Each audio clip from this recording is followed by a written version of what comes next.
Pat, this is big fun. We've been friends for a long time now, and great to have you back in the EntreLeadership studio. Yeah, it's fun to be here and see what EntreLeadership has become. What a fun program it's been. Well, I got to tell you, we were just talking about how instrumental you were and your advice with our little baby EntreLeadership team, and we didn't know what we were doing, and you were kind enough to say, hey, I got some ideas that can help you guys out. And if I think back to the big value that you gave us, it was helping us, one, feel the confidence we could do it, but simplifying how complicated the world of business tends to get. Yeah. It's not that complicated. Well, and when I read EntreLeadership, the book, I just thought, this is it. I mean, people overcomplicate things all the time. I don't know if it's because they think they have to they can charge more for things being too complex, or they have knowledge they feel like they have to use, but most people in the world are struggling because they're not embracing the simple parts of things, not because they don't know complexity. It seems like that's kind of your thing. Take these complicated things, make them simple, make them approachable. Your writing reflects that. You use parables and story because people can really relate to that. Yeah. I remember when I first started out of college, I went to work at a management consulting firm that was very sophisticated. And it was supposed to be like, oh, this is a great place. And I just didn't understand half the stuff they were talking about. And I was like, what about this? Why wouldn't you describe it this way? And there was something wrong.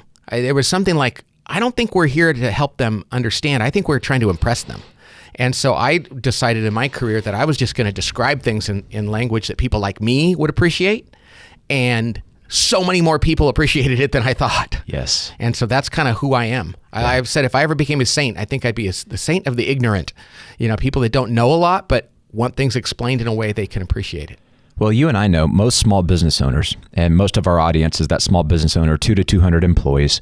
They want their business to work, but they didn't really get into business because they're sophisticated people or they're academic people. They're hardworking people. They're doing a good job, but they're trying to figure out this leadership thing. And you know, they're smart. Yes. And the world needs that smarts. What they are not is pretentious. That's right. And so they're not trying to impress you. They're trying to do things that actually work. And so, I mean, I admire those people. I like to be with those people, and they power the economy. Yes. And so, but what they don't want is you to tell them something in a way that they're going to have to decipher. They want to know how to get things done and how to make things work. And that's the only way I know how to do it. And I think that's why I love Dave and what goes on here, because he's like, I'm going to make this easy and simple for you because it's not supposed to be complicated. Yeah. You talk a lot about teams. You've worked with a lot of teams. You've helped a lot of teams. Our team has had breakthroughs because of your work with us. You really understand how to help people come together, build trust, and build things together in a way where there's alignment. When I think about your stuff, I just think alignment. Yeah. It's such a core thing. Which is both interpersonal and intellectual. Say more about that. Well, I think like when I was a management consultant, it was all intellectual. They were like, we're going to do just strategy, and we're going to figure out where to put the boxes and the Gantt chart and the spreadsheet, and we're going to put the numbers in there. And I was like, no, there's more to it than that. These people are messier than that, human beings. But then I looked at these other people that just did behavioral stuff, and they were like from Marin County, and they were all using crystals and getting naked and smoking dope. I don't know what they did. I said, well, that's stupid. But I thought somebody needs to combine the interpersonal behavioral stuff with the intellectual stuff. And if you can find the overlap between those, that's where things actually work. So I didn't fit in either world. I wasn't a quant jock, I wasn't a touchy-feely, catch each other falling out of a tree guy. And I thought, gosh, where do these things have to come together? And that's kind of where all of our stuff is. Yeah. You know, we won't get as much into it today because we've talked about this on previous podcast, and your stuff's out here on this. But I think it's important before we get into this idea of the individual genius, let's set the table a little bit about what's important for a great team. Conflict, trust, ideal team player. Give us the treetops so that we can dive into this new stuff that you're working on. Right. Well, it all starts with trust, which is humility-based and vulnerability-based. If people can't come to sit down with their team and say, I don't know the answer, I need help, I'm sorry I was a jerk yesterday, or I don't know what to do here, somebody else, or you're smarter than I am at this, I want to be like you. If people can't come to work and be emotionally buck naked, if you will, then you're done. Because if people can't come and be raw, open, honest, they're not going to be able to engage in good conflict because they're not going to be telling the truth, and they're going to feel like that's too risky. They're not going to commit to decisions because they never really weighed in. They're not going to hold each other accountable and say, hey, you're my friend, but you got to do better than that on this one, which is a great thing on a team. But if you can't be vulnerable, you're not going to do that. And then they're not going to actually do what's in the best interest of the team. They're going to look at themselves. So that's the basic way that teams function from trust to results. But in order to do that, you really need to be a humble, hungry, smart person, which is, I don't think too much of myself. I think others are more important than I am. I mean, I honor them.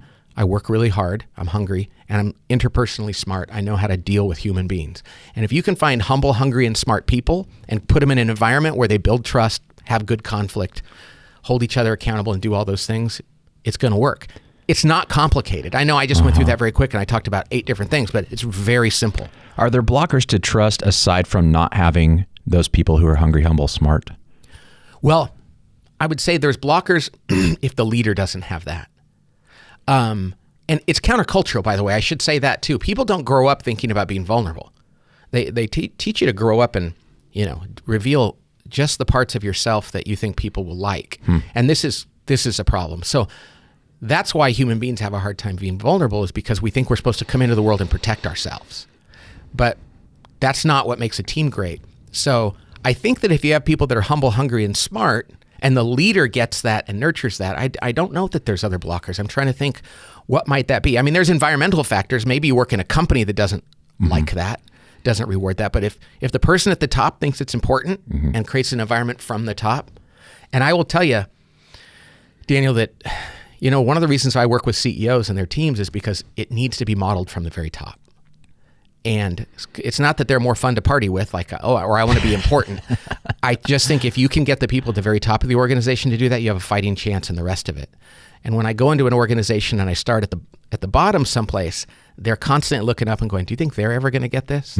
So it just makes more sense to come, which is why I love talking to entrepreneurs, because it's like you can turn your company into a trustworthy, good team quickly if you make that so with you and your leaders. Well, it sounds like what you're saying in some ways is similar to our friend John Maxwell. He says everything rises on and falls on leadership. Absolutely. And if you're not working with the leader, you're not working with the highest leveraged point of culture. Yeah. That's their job. Yes. And when they don't realize that, when they think their job is just figuring out the technical parts of the operations, then it's really difficult. So yeah, John and I would be in complete alignment around that. And that's why the leader is so important. But that leader can't believe that they're inherently more important than the people they lead. Their actions and behaviors are just more important. Yeah, I think the difference is they're more important, but not more significant. Yeah, it's the challenge of humility. I wrote an article years ago called "The Trouble with Humility," and that is that as a leader, I have to believe I am just like anybody else here. I'm just a child of God. I'm a person I don't have more significance, as you say. And so I have to believe that. But my words and actions are going to have a disproportionate impact on everything else around here. The problem is when people realize that their words and actions are disproportionately important, sometimes they start to personalize that and say, man, I'm pretty important here. Similarly, people that say, hey, I'm not that important, sometimes they forget that people are watching them. I've had a leader early on, Daniel, when I started this business and I wrote my first book, there was this leader, his name was Mark Hoffman, and he ran a company called Sybase. And Mark just didn't think he was that important.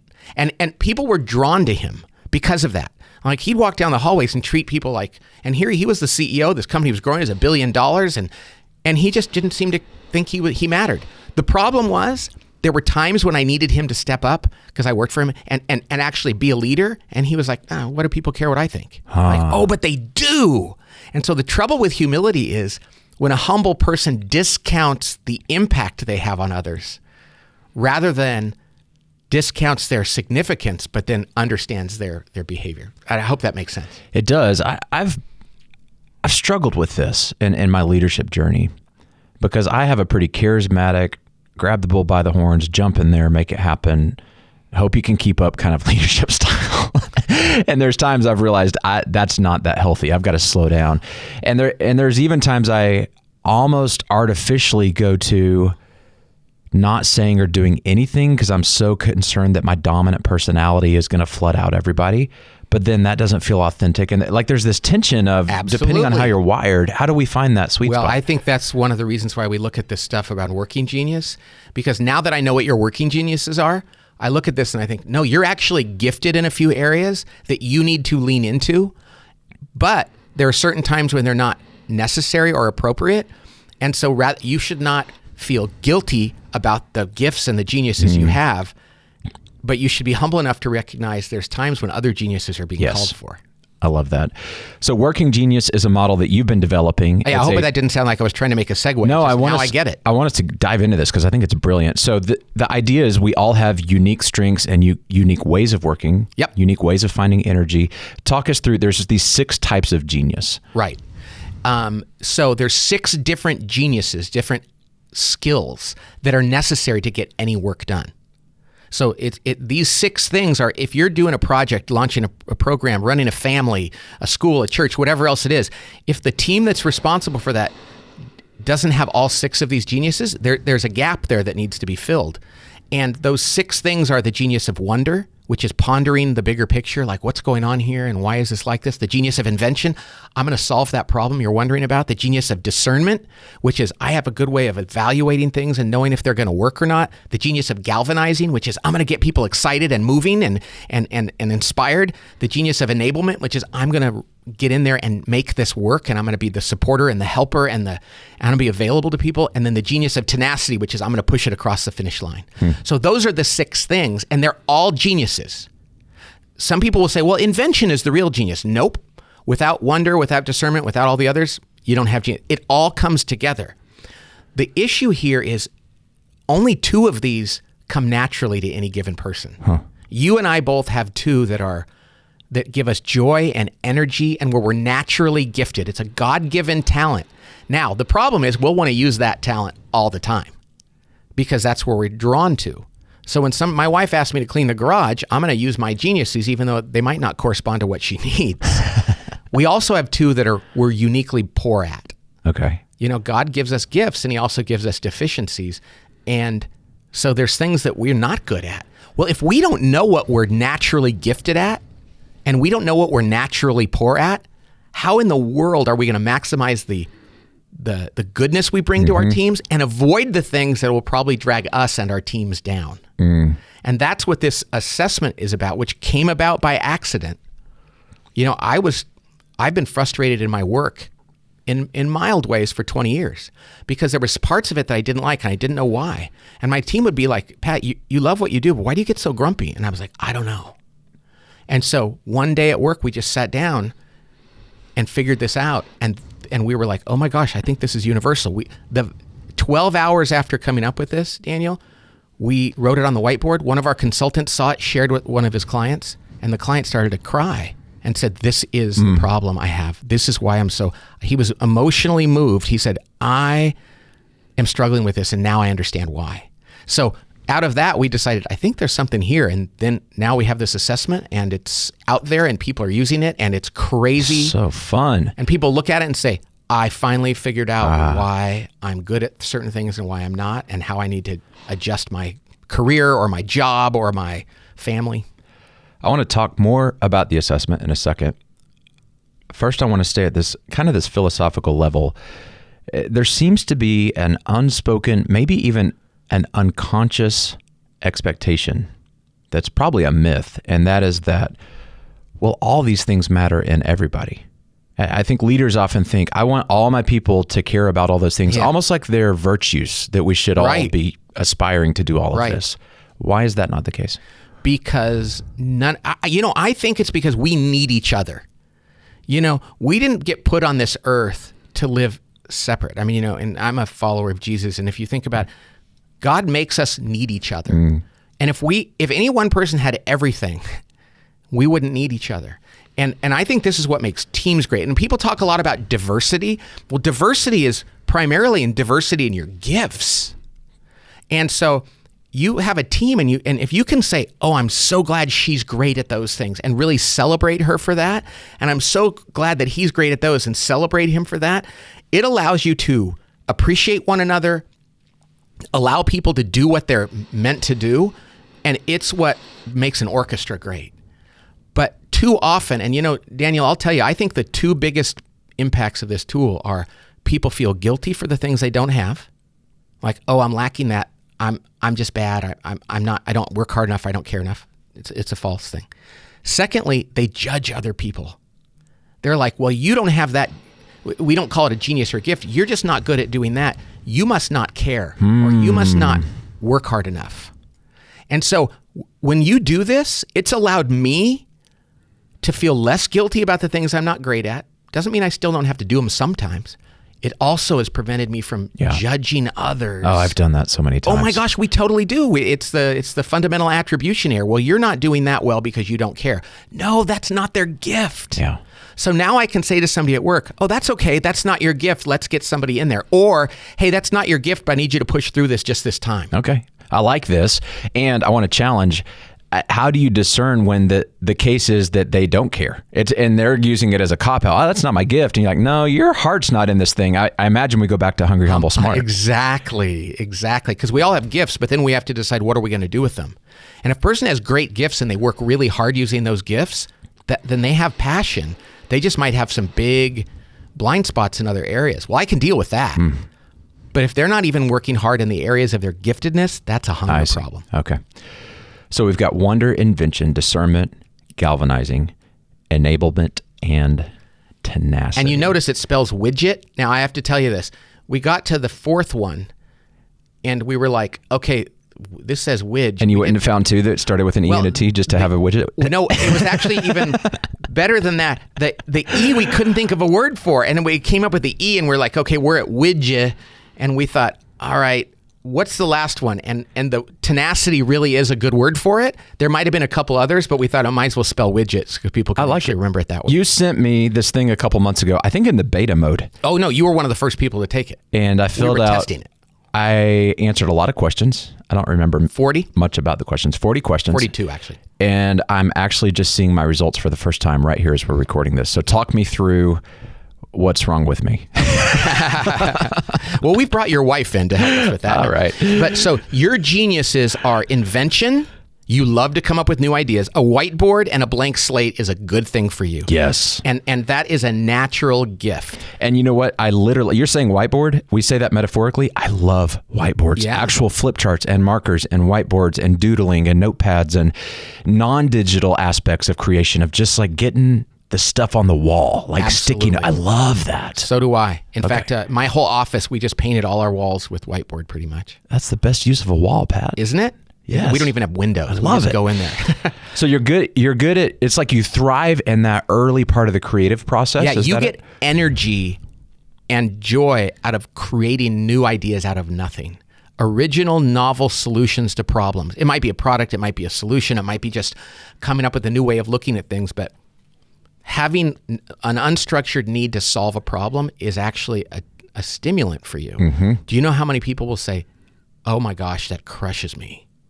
They're like, I don't know what to do when that happens. Please don't put me in. And here's you and I, this is one of mine too. We're like, that's the greatest job in the world. And other people are like, no, that would be my misery. You know, I found this invention thing. This is what we're talking about, invention. Mm-hmm. And as you're describing it, I'm going, I definitely have that.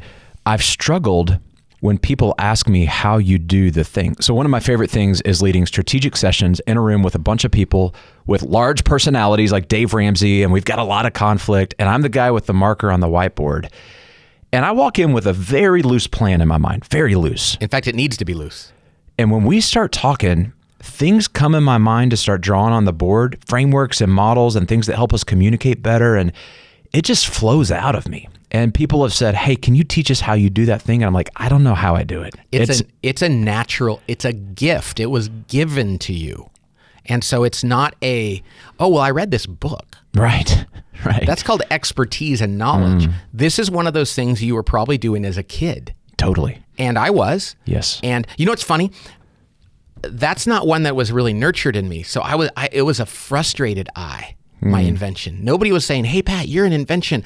My parents were both very, very, by the book and structured. And so I wasn't really given many opportunities to do this. And our education system doesn't do that at all. Right. I struggled so much in school. Yeah, because your teacher didn't go, hey, why don't you come up with here's what I'm going to teach. Now just come up with something out of nothing. Because anything that was super structured or the lecture is going on and on, and I'm doodling on my paper, I would get in trouble for doodling, but it was actually my coping mechanism to stay engaged. Yeah. Like I'm actually a little bit more engaged in an auditory lecture format if I can write and draw and sketch out pictures of what I'm hearing. You know, the two that lend themselves to being good in school are your least.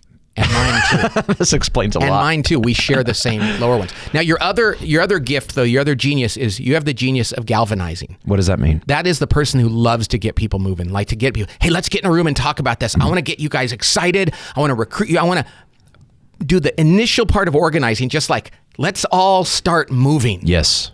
And it's like, so you like to come up with new ideas and get people excited about them. I do. And I love when I see a problem and I realize we can do something about it. I've found that I'm really good at helping people understand why it matters Right. to change course. Yep. That's galvanizing. And recruiting people and promoting the idea and the direction of where we need to go, the problem we need to solve, or the opportunity to take on. I love that. And I come from a sales background, and I was always really good in sales, but only when I believed in the product. Right. I've been in sales jobs for about 2 weeks where it's a crappy product. I'm like, I can't hang. I have to believe this is going to be better for the people buying. And today I sell ideas and vision and direction, and I love it. Oh my gosh. See, because you are now in a job that allows you to work in your geniuses. Yes. Now, if I said to you, Daniel, what I want you to, we'll go to your two weakest areas. Okay. By the way, the way to understand these is like your two geniuses are like this cup right here, a cup of coffee. And if you were to pour coffee into it that's hot and put a lid on it, it's going to hold that energy, that heat for a long time. That's your genius area. Okay. It's like, I could do that forever. Your weaknesses are like a cup you pour into and there's a hole in the bottom of it and it just leaks out the bottom. It holds no energy or joy for you. And your two areas of weakness are the genius of tenacity, which is finishing things, and doing the last details to make sure it gets completed and the impact is had at the end, and enablement, which is coming alongside of somebody else's idea and providing whatever support they need. Yes. That doesn't mean you're not a nice guy. It just means you like to determine the new idea and get people moving, and then you kind of like to step back. You know, it really rings true with me. And I struggle sometimes, even with my colleagues, about my lack of, it might even be said sometimes as lack of follow through. I was going to say, that's mine. And I'm like, oh, that hurts, because it sounds like I'm not a hard work ethic or hungry or doing, but I've had feedback that kind of sounds like, hey, you're really good at getting everybody excited, but then you don't do the real work. Right. And this is where we have to get rid of our guilt and our judgment, because this is real work. Yeah. But people think this is real work. When I was a kid, God rest his soul, my dad, a good man, a wonderful man, he would take me out to mow the lawn every day, every weekend. And I hated it. I loved my dad, but I hated doing it. You know why? Because he would say, just follow me around and do whatever I tell you, and then make sure you finish it and you do it perfectly. And if he had said, hey, see the yard? You go figure it out. I'd have been like inventing like, oh, you know what? I think there's a new way to do it. But no, I had to do it on his terms and according to his specifications. And I wasn't lazy, but I felt like I was like, what's wrong with me? Why don't I just follow him around and rake up the leaves? And it was like, because that goes against my grain. Now, that doesn't mean that in my life as a child and in my life now, there's not times I have to do that. We do. Of course. But we need to go, I'm doing this. It's against the grain. It's not my job. I'm doing this today or this week because it's required, and I can gut through this. Yeah, be a freaking adult. I mean, you've got to do some things out of duty. That's leadership. But if you have a job that makes you do that every day, you are going to go to work and get very depressed. So do you have a loose percentage of your time that should be the max on your weaknesses, and then the max, what's the ideal? Because you can't be 100% in your genius all the time. No, I mean, so I'll guess right now. This is such a new thing, but I would say you ought to be spending 70% of time in your geniuses. Okay. More than 50. But by the way, there's the two in between. So if you have two geniuses and two frustrations, the two in between I call working competencies. You can do those, and you can even do them fairly well, but over time you're going to get burned out. And so these two are not so bad. So basically, if you're spending more than 15% of your time in your working frustrations, you're probably pretty frustrated. So it really depends on, is it the first two, is it the second two, or the third two? But if you're not spending any time in your working genius, so I should probably say 80% of your time should probably be spent in your top four. So my working competencies, these are my middle two: wonder and Discernment. And which makes sense because you do have to evaluate whether, now when you're inventing something though, our discernment tends to go away. We need other people to discern our ideas.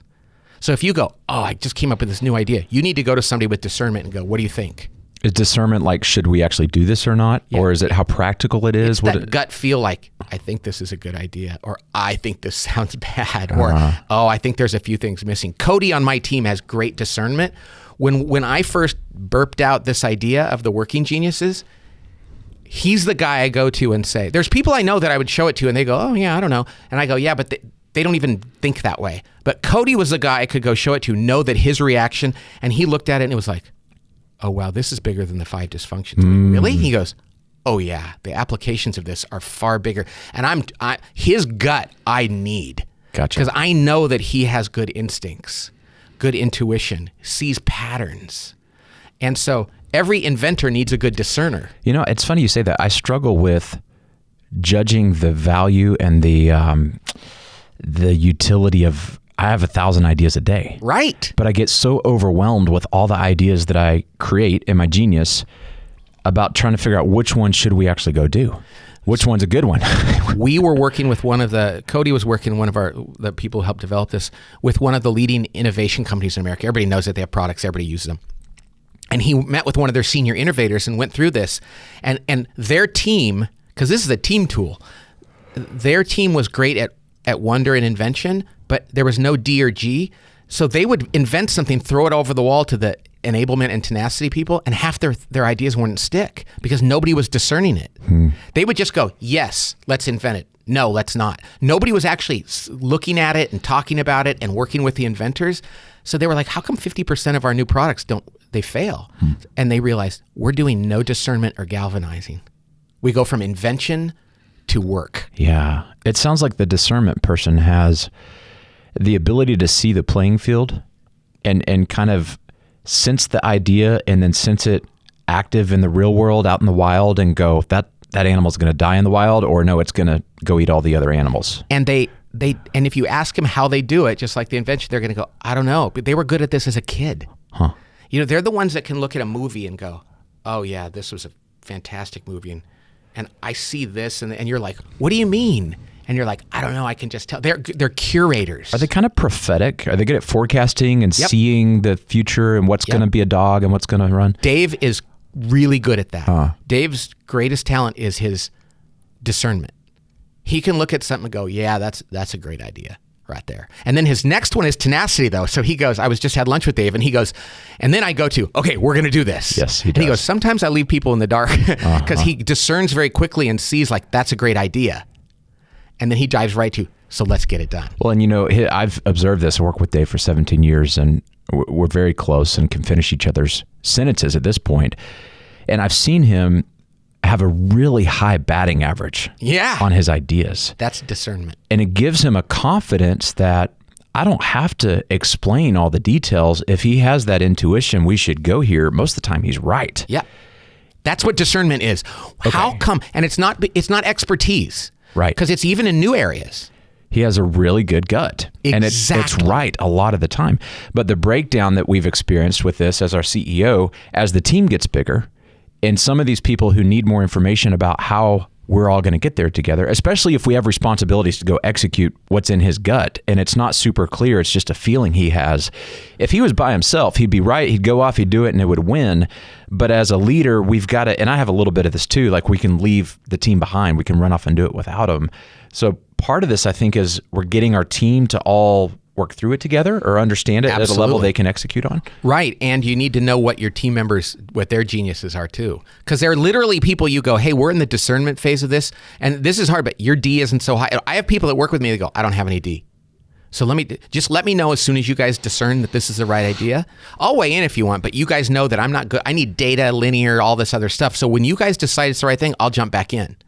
I'll sit at the meeting, but don't. And there's people I've worked with that it's like, I really don't think this is the right time for you to be weighing in. Just like me, when we get later in the process and I've used my I and my D, my invention and my discernment, that's like, Pat, we're in tenacity. So if you want to come and help, that's great, but don't be bringing any of your new ideas. This is not a time for new ideas.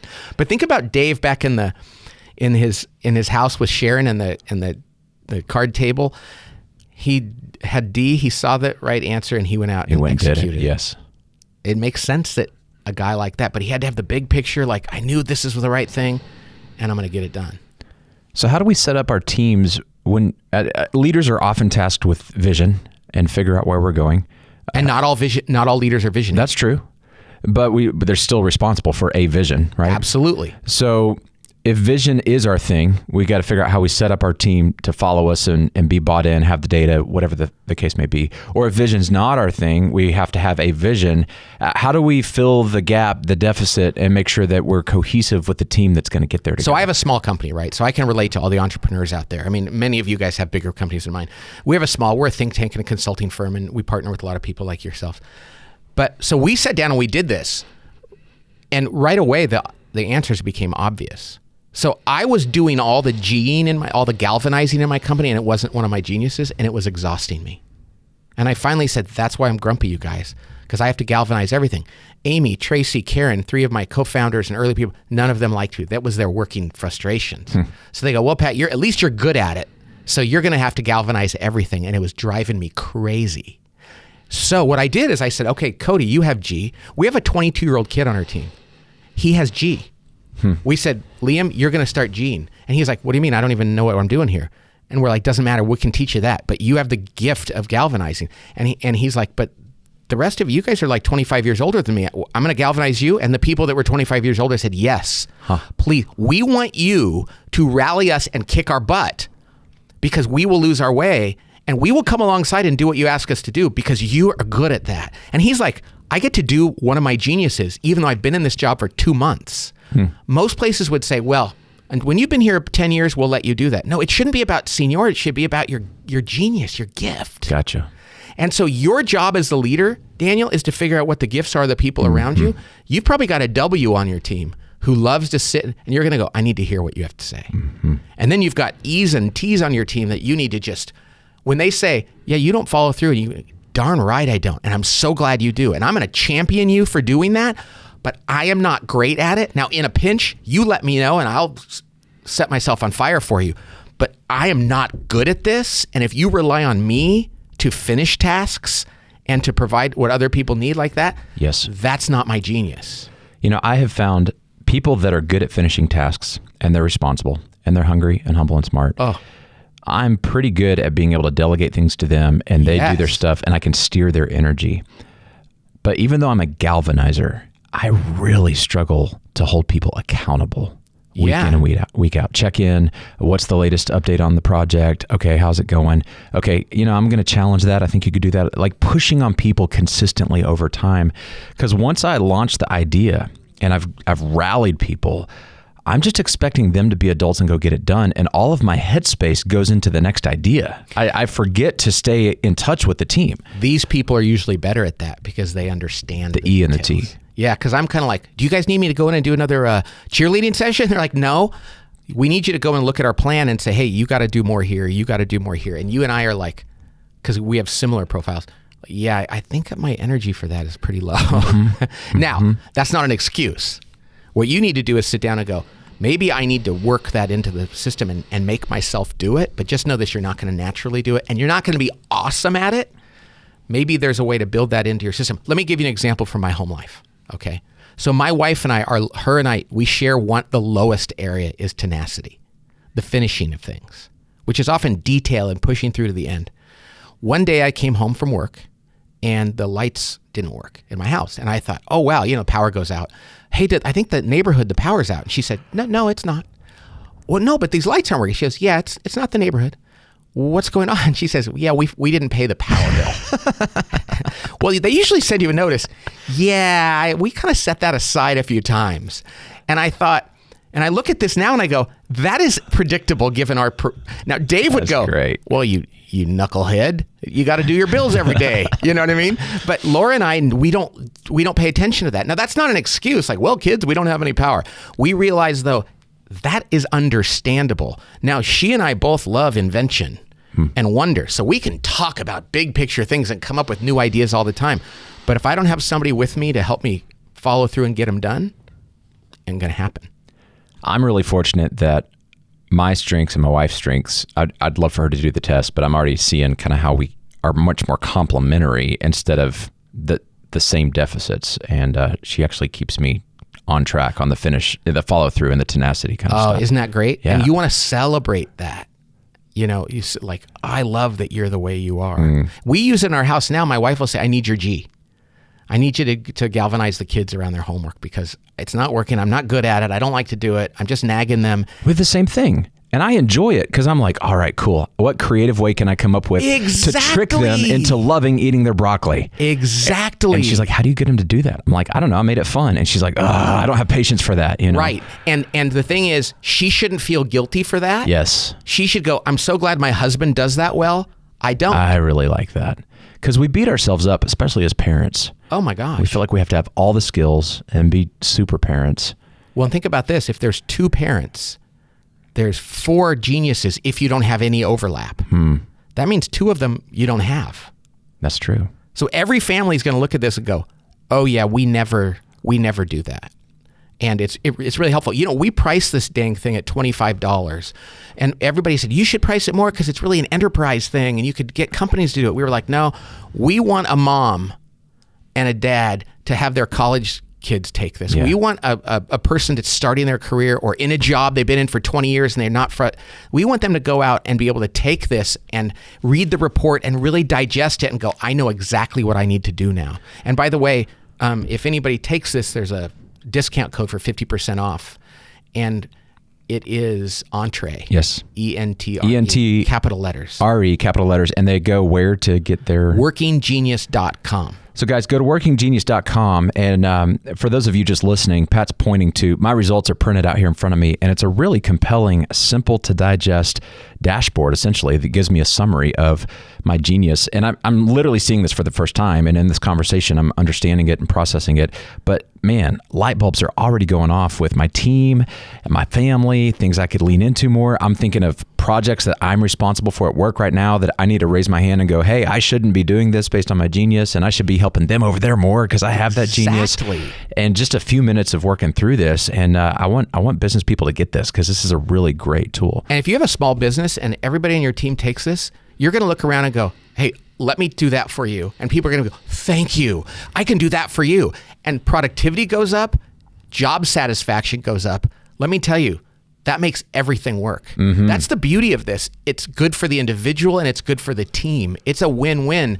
But if you don't know what your geniuses are or your frustrations, you don't know how to do this. So tell me what you think about incorporating this into the hiring process. If you figure out what your team has and doesn't have, seems that you would want to backfill or staff up to some of these deficits. This is team. The first tool, Daniel, that I've actually thought could be used for hiring. Like the Myers-Briggs, it's like, well, you're an ENFP. What does that mean?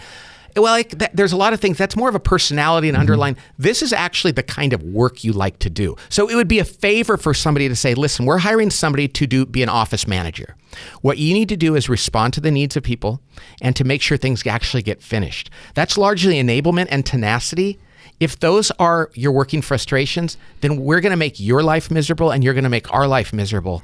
I think staffing organizations should be going like, hey, this is a job. We've asked the people about it. It's really a DG job. Let's go find some DGs because it's going to be a great fit for them. So it's not about, you would never want to interview and convince somebody you were something you weren't. Because then you're just going to put yourself in a position to fail and to be unhappy. So this is the first, I think, objective tool that I've seen that you could actually say, this is the job for you. I think that's really key what you're saying. Getting people to align with the role and who they are. You know, it's so key. And it seems so obvious. Yeah. Jim Collins talks about you got to get the right people on the bus. That's the core values. That's the humble, hungry, smart. And you've experienced this, and many business owners have, sometimes somebody's so good at interviewing that they will chameleon and become something they're not because they really need a job, Pat. And they're like, I'll be that. Sure. Let me find a story of my childhood that can convince you that I am that. And then 3 months in, they're miserable. And you're like, why are you so miserable? You said you were going to love this. And you find out they weren't really being true to who they were. How do we in the interview process mine for who is this person really? Obviously use this assessment. I think that's a great tool. But in the conversations, how do we sell that person, the candidate, on you should say no to this unless this is really who you are. Right. Well, first of all, you look for the behavioral, like humble, hungry, smart is something that Dave uses, and we wrote about that. And I think that's a great tool. But then you go, okay, are you a fit for the culture? Are you ego-driven, lazy, and bad with people? You're not a fit. So if they're humble, hungry, smart, they're a good fit. But now you figure, like, should you be in this role? Okay. And that's what it comes in. And that's when you want to have, it's like you want to be like a brutally honest dating person. Like nobody should date somebody they're not meant for. So talking a young lady, because we're guys, into going out with us, now we're married, so we don't do that anymore. But this is going downhill.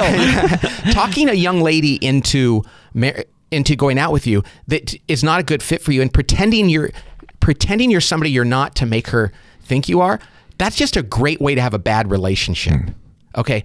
But so you don't want to hire somebody. So what you want to say to somebody is, let me tell you about this job. The way we see it is you're going to have to do a lot of invention and a lot of discernment. So if you like that kind of stuff, you're going to do really well and you're going to be really happy. But if you don't like that, you're probably going to struggle. We're going to have to let you go eventually, and that's going to look bad on your resume and you're not going to be happy. So let's figure out if you love invention and discernment. And you can go to the people that are struggling in your organization. People will say, like, they're a cultural fit, but they're struggling. It's like, well, find out what their gifts are and help them use them. So I think this is a great tool for figuring out what seat on the bus a person should be in. Jim Collins said, get the right people on the bus, but what seat should they be on? This is a tool for finding what seat they should be on. That makes sense. If you have a small leadership team, are there geniuses that skew more towards leadership, or do you want all these geniuses across your entire leadership team? That's a great question. I actually think you can be a leader. It depends on the organization. Whatever your role is, as long as you're playing that role and you are a good facilitator of other people's talents. And there are all kinds of leaders. Some people started a business because they were good at 2, and they don't have the other 4, and they can still be the leader. Now, I do think this, though. I will say this. There is one skill on here that I think it really helps in leadership, and that's discernment. Because you kind of look around, you can kind of tell, like, oh, I think I've seen this pattern before. I have good judgment, and I know when I'm being snowed by a vendor. I kind of can tell what customers might need. I know what my employees might need. So I think D is a pretty good one to have. If it's low on this and it's your working frustration, that might be a challenge. But other than that, I think it's a matter of just, I worked with a team recently, and nobody on the team had wonder or invention, the first 2. And this was a high-tech company. Wow. They're supposed to be coming up with new products.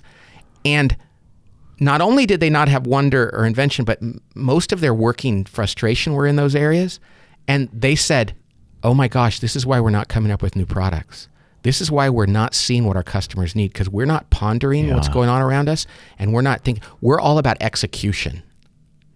And we rally people around things that we haven't even come up with a new idea in years. And so they said, we have to start forcing ourselves to do more of this and bringing some people in that can help us. Man, I like that. I'm thinking about my journey. I kind of started EntreLeadership. I was a sales guy. Yeah, I remember. And then there was another sales guy, and they said, okay, you can lead that person. And it turned into a little business unit, and I was the VP. And I had no idea what I was doing. But as I was hiring people, sometimes it would work, and then a lot of times it wouldn't. And we get somebody on board. And because I'm a galvanizer, I would sell people internally on dangerous. Why we got to hire this person.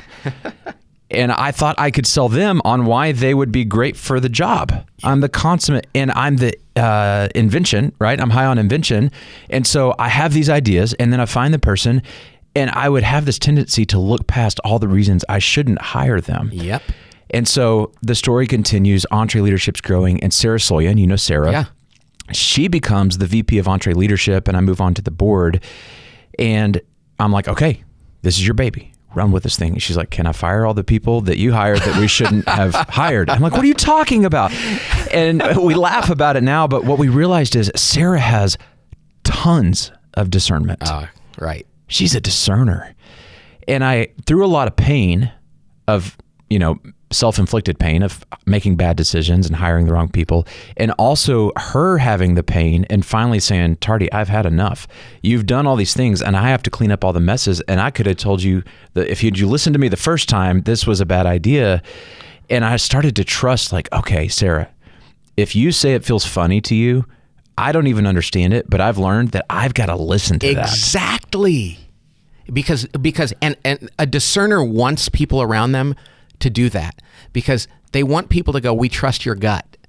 Because it's not a linear, data-driven process. They have just good intuition. It's good judgment. Yeah, judgment is even better. And so when you know you have somebody like that and you're using them, they're coming to work going, it is so great that people come to me and ask me for my opinion about this.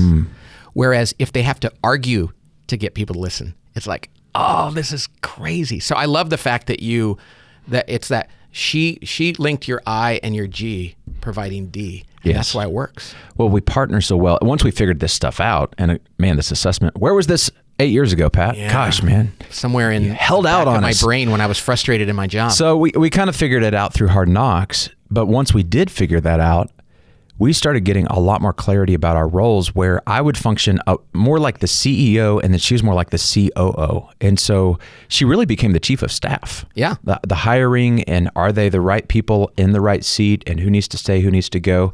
I'm terrible at that stuff. Right. And I also don't want to be interviewing. I want to be on a whiteboard coloring pictures of the next thing. You And know? she would probably say, I don't know how it works, but she might very well say, but once I discern that, I want you to galvanize people. She does. I didn't even realize we do this, but there's a lot of times she'll get an idea up to 90% on something that a move that needs to happen internally. And she'll say, will you come with me to the HR committee, use your rapport, your clout, your salesmanship, your whatever, because you know why we need to do this, right? I'm like, yeah, I totally got your back. Okay, will you help me make the sale? I'm like, oh, that's easy. Of course, I'll just show up in 5 minutes and everybody's going to see what I see and it's going to be fine. But for her, that feels like stress, and I might have to build a big presentation. And what if there's objections? I'm going, bring on the I'll give them their objections and I'll tell them why they shouldn't be objections. Exactly. It's fun for me. You are naturally drawn to that moment. That's right. And knowing that means, like, and people take this, they can go and say, hey, boss, can you use me more to do this? Because we need this and I'm really good at this. This is a great way to reorganize your department or your company. We reorganized my company after 23 years. Wow. 4 months ago when we came up with this, we were like, oh my gosh, I don't do as much G-ing anymore because I'm not a galvanizer. My staff says, let's let Pat invent. They were actually taking me out of inventing so that I could galvanize. They were decreasing my natural talent, which we needed at our small company. We're a think tank, so that I could galvanize. And they were like killing the goose. And they said, we want to put you back in a place where you can invent more. Let's let Cody and Liam and Chris galvanize more. And it's been a win-win all the way across. Or as they said on The Office, a win-win-win. 3 wins, triple win. Talk a bit about the tension that especially small businesses, as they're growing, you don't necessarily have the luxury of getting everyone on the team to be exactly in their sweet spot. As you get bigger, hopefully the ideal is people are shifting more and more in their job descriptions to something that aligns with who they are and their genius and then what they do every day. But as a company gets bigger, you have more room and more payroll that's dedicated to specialists. That's right. But in a really small, scrappy company, a lot of people have to wear a lot of hats. How do we hold that tension and let people be in their genius, but also go, hey, we can't afford for your full-time job to be in your genius right now? I love it. This is not an excuse for people not to have to do things outside of their genius. Now, again, there's 3 categories. There's working genius, working competency, and then working frustration. So a team does this and they all look at these things and they go, okay, we're relying on her who has no tenacity, and not a criticism, self-described. We're giving her all the final implementation stuff and we're getting frustrated with her. She's feeling frustrated. We can now understand why that is. Let's move somebody else into that role. But that doesn't mean she still doesn't have to like work on that anybody can do stuff against the grain if they know they're doing it temporarily and everybody understands they're working against the grain. Or when she has to do that, let's celebrate her for doing something that's hard for her, but she's taking one for the team. Mm-hmm. But if we don't know that, we're going to be like, why aren't you just doing that better? And so it's not that a matter of everybody has to just work in their 2 areas of genius. Let's know when a person's actually stepping outside of their area of genius or even into their area of frustration. And let's thank them, celebrate them, and let them know that this is not most of what we need them to do. I think it's fine to say, I know this is not your natural gift, but when we ask you to do it, you have to do it well. Anybody can do it well for a while. So this is just making it a little bit, but what we don't want to do is deprive people of working in their genius when we need that and they're not using it, or we don't want to force people to make most of their job about their area of frustration. I mean, hell, it would be better to say to them, hey, we really need somebody with these two things. You don't have those. We know you've been frustrated. Now we know you're not a bad person. You're just not good at these. Let's help you find another job at another company because you should go use your genius and we don't need it here. I mean, that's actually a better breakup than saying you've failed in your job, but to say, oh no, you realize why you're failing? Because we've actually hired you to do this, but you'd be better at this. We just don't need that here. So let's go find some companies that need that. Gotcha. You've become their avenue for finding better satisfaction in kind work. Of their launch pad. Otherwise, what we do is we go, well, you've not done a good job. You failed at this job. We just don't want you here. Now they walk away feeling like there's something wrong with them, as opposed to you deserve to use the God-given talents that you have. I mean, that's a much better conversation.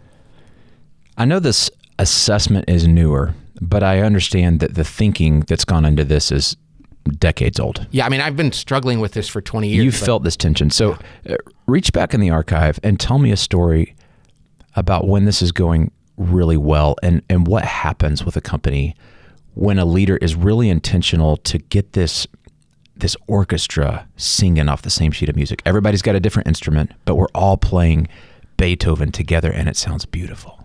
Well, I can tell you because we've had a number of clients already use this, but it's been 4 months. So I've been kind of in the cave developing it. So with my team. But what I can tell you this is in the last 6 months, one of our people in our office, Cody, who we hired to come in and do a bunch of stuff, when we realized he had discernment and galvanizing, we elevated him to a position of leadership. And everyone in the company, even people who had been there 3 times longer than he had, were like, oh, finally, this is great. You're going to lead us. We want you to. He was like, really? Me? And we're like, yeah, you have gifts in this area. We need somebody to galvanize us and to use your judgment. And his satisfaction. So here's another way. We hired 2 kids from college. Okay. One was my son, Matthew, and one was this other guy, a friend of his, Liam. When they came in, we were like, what are we going to assign them to? What projects? Most of the time it's kind of a crapshoot. Like, well, they need somebody, send Matthew over there. Well, we actually did this test because we just come up with it and realized my son Matthew has discernment and enablement. We said, discernment, he's really good at he's going to help us to construct this report. He has been amazing, way beyond what I expected even of my son. And he hasn't been working for me. He's been working for Cody and Tracy. And because of that, Liam, we put on this other thing where he had G and T. Both of them have done more in the first 3 months than we thought they'd do in 2 years. Had we swapped them, it would have been misery for them. Up. Both of them would have been in jobs they weren't suited for. We wouldn't have run as fast, and 2 major initiatives wouldn't have happened in our company. We go to work every day, and everybody in my office is like, I'm doing what I was meant to do. We'd worked together for 23 years. We just really didn't understand it. Huh. You mentioned your son, Matthew. He's working with you now. Did you see that stuff in him early?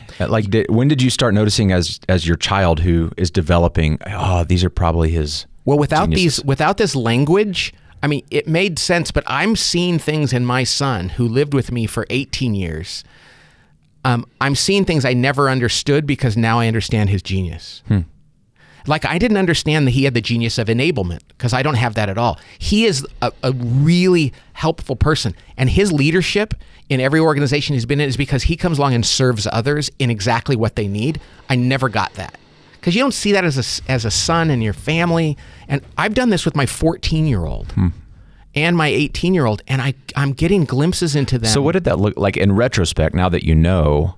What can you look back when he was 10 or 12 and see that same genius in action? Oh my gosh. So Matt has always been super smart. If my wife and I were in an argument, he could come in and go, oh, wait. Mom, you're wrong about this. Dad, you're right about this. You guys shouldn't be arguing about this. And we'd be like, how do you know that? And it was right. He has discernment. Wow. He sees patterns. My other son, Connor, his identical twin brother, does not have all the same skills. And so he wouldn't see the same things or be drawn to those things.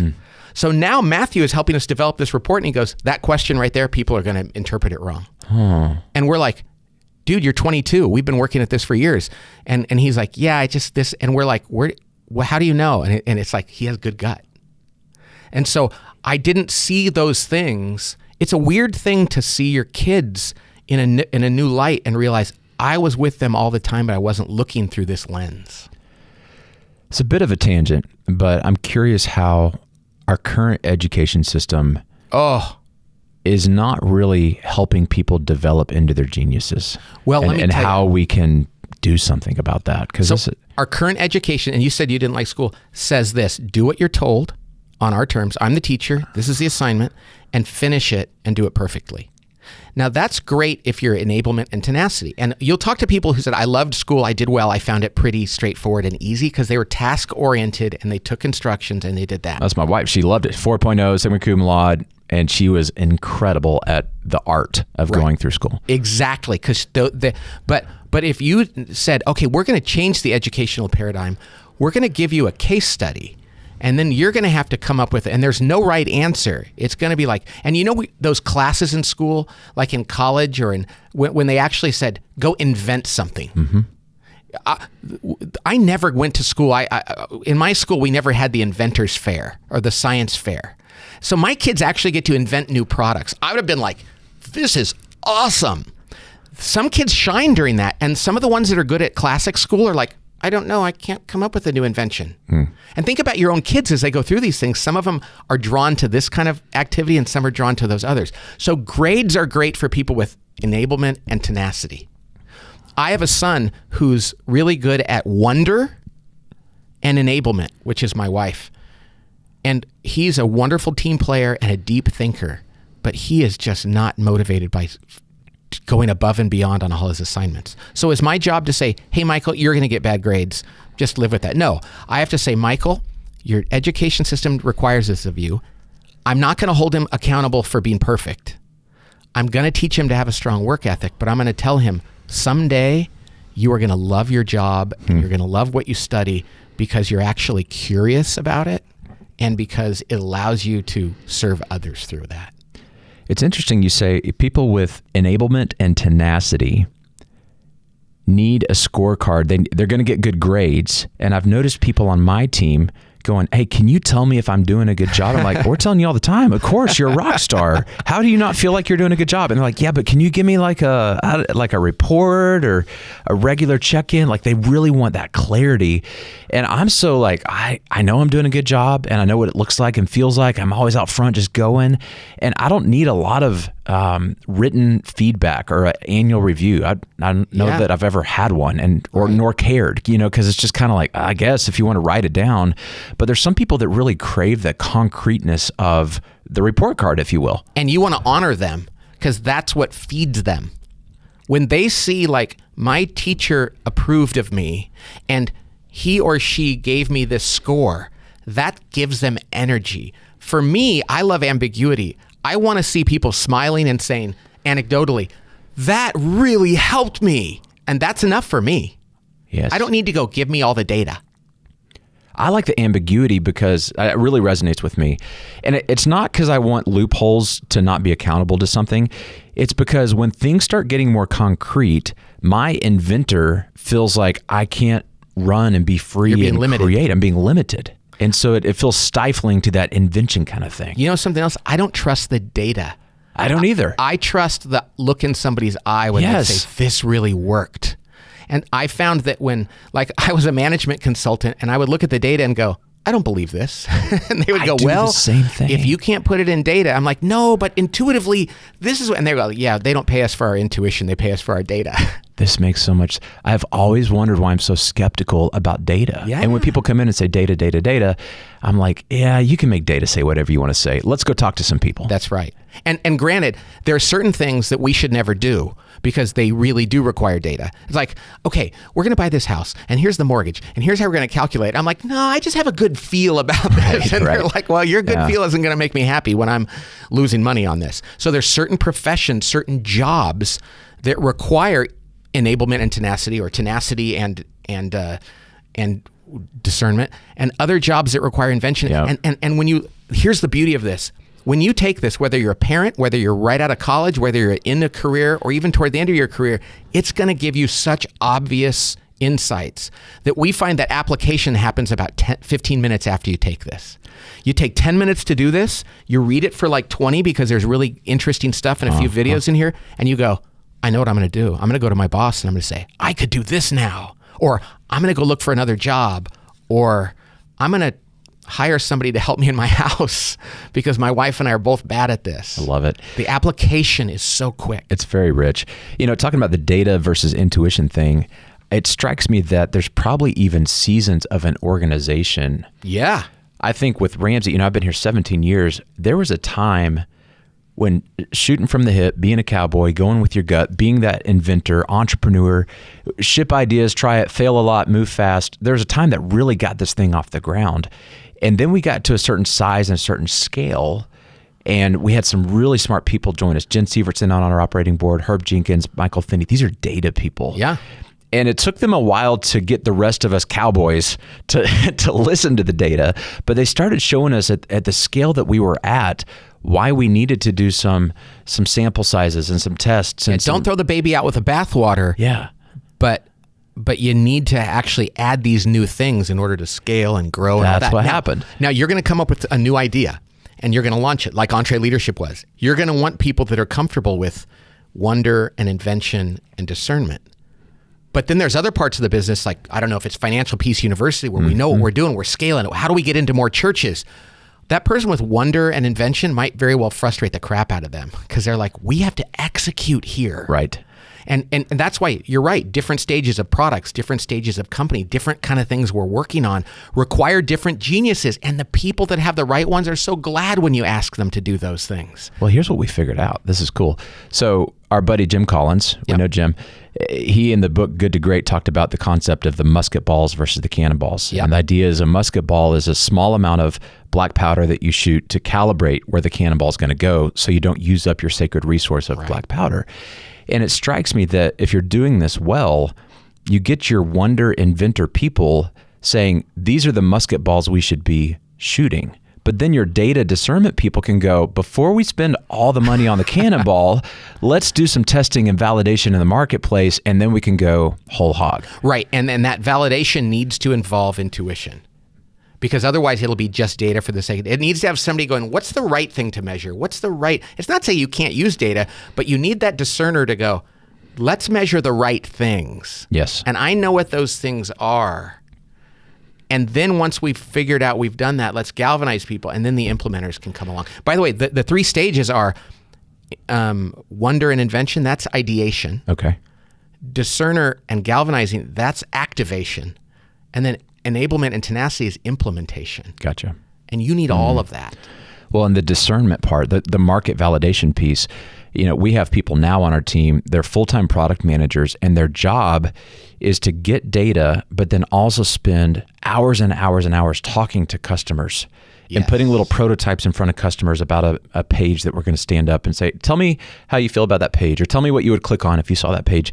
And so it's not just quantitative with data, but they're listening to our customers are confused, and they boil that all into their gut and intuition. They come back and they inform the teams before we go invest in a bunch of code to build the thing that we're going to have to throw away if we didn't have that feedback loop. And the data alone, it doesn't do it. It's got to be the interpretation. Even this report, people take this, it's quantitative, right? Mm-hmm. But right after they get their quantitative, we say, now read the qualitative descriptions of each of these types. And if you think you need to adjust any of these, adjust it now, and you will know, because there's a qualitative element. Life is qualitative, not quantitative. Quantitative is to inform the qualitative.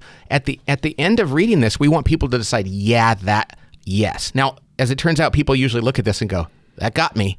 But we say, well, before you commit to that, read a little bit of the qualitative stuff, because we don't want you to get it wrong. Well, folks, I want you to go get this report, take it. It takes you 5 minutes to take it and 15 minutes to digest and absorb the results. It's fantastic. At $25 normally, and for our audience, you're doing half of that. So $12.50. $12.50. $12.50. So and we did that on purpose. Can we negotiate you down to $12, Pat? I mean, that feels like a... let me see. What can you do for me? 50 cents. What can you do for 50 cents? I want people to take this. It's an incredible resource. I'm excited to roll it out with our team and for us to start, using this in all of our EntreLeadership companies. Really, really fun. As we wrap up, let's take off the I'm really good at working genius and helping people with their personality styles. Let's just Pat Lencioni, the business owner. Yeah. Talking to your peers out there who are business owners, what do you want them to know right now about moving forward in business in this country? It's been a tough year for a lot of people, and you guys have adapted and pivoted. We've been talking through some of those things and what's going on. What do you want people to really know about as leaders out there right now who are fighting the battle? So we learned a lot. First of all, we've been in business 23 years, and we learned more in the last 6 months than we probably learned in the last 6 years, because things got crazy, and we were like, okay, we're either going to get better out of this or worse. We think it's going to separate hard. So we launched our 2 new biggest things during this time, but we had to be very intentional and scrappy about that. And so I think that what happens to you isn't as important as what your reaction to it is. And during this time, there's been opportunities. More people are at home, more people are captive, more people are doing things virtually. Our company isn't. After the first 2 months of this, we came back to work and we've been working there. But there's a lot of people sitting in their homes that work for big companies that said you're going to work from home for the next year. So we said, how do we adjust what we do to meet them there?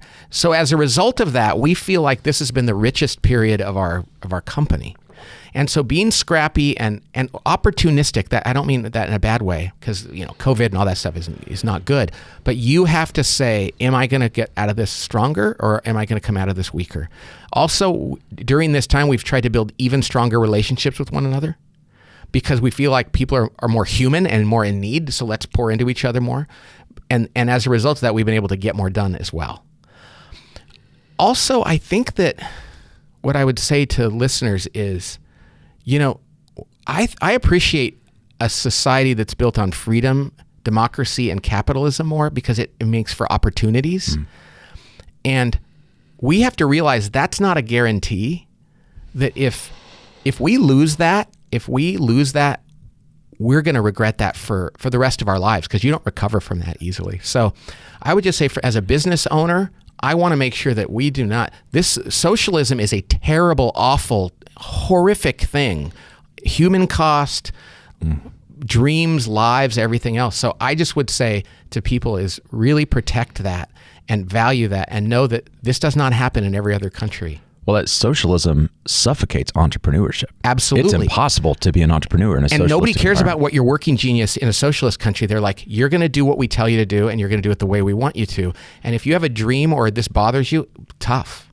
I mean, working morale in socialist countries is terrible. And people go, I don't have a choice. I do what the government set up for me, or here's the 3 paths I can take. And we've, I think, taken that for granted in our country. And it feels like we're on the verge, and hopefully not, of maybe of losing that. And we got to fight for it. We got to fight for it, for our children and their children. So that's what I would say as a business owner is, let's not let that slip away. We agree. Well, guys, sometimes we have somebody on the podcast and they're a new friend. They've got a book. We like it. And so we bring them on the podcast. Pat's the kind of guy that has been our friend for over a decade. Yeah. He's helped us early on with EntreLeadership. We've spent time in his office. The team there, Karen and Amy. I mean, we've got such deep relationships with you guys. I've read every one of your books. Our team is reading your books. Dave Ramsey's reading your books. We have all of your Hungry, Humble, Smart is a part of our hiring process. I mean, your stuff is so integrated into Ramsey culture, EntreLeadership culture. And so when I tell people listening, please go buy this stuff, this isn't, well, here's the next guest and, here's the thing. His stuff works, guys, and he's so passionate about helping teams be better and helping them actually enjoy their work and be more fulfilled, not just to be more enjoyable, but to actually add more value to the community. And it's what we talk about at EntreLeadership all the time. We exist to serve. We exist to advance things for the better in the marketplace, for the lives of the customers that we support. Well, we it's just so fun to come here, and it's really overwhelming and humbling to us how you guys use this, and that we've been able to serve you. And so we're just thankful for that. And I'd come here every week if I lived down the street. Well, we love you, and we're excited to have you on our stage at the EntreLeadership Summit event coming up in May. That's going to be big fun. Until then, guys, go get this assessment. It's really cool stuff. And while you're on his website checking that out, get all of his books for your team and go through it. We highly recommend everything that Pat Lencioni does and the whole team at the Table Group. Thanks for being here today. Thank you for having me. I'll pass along your hellos to everybody back home.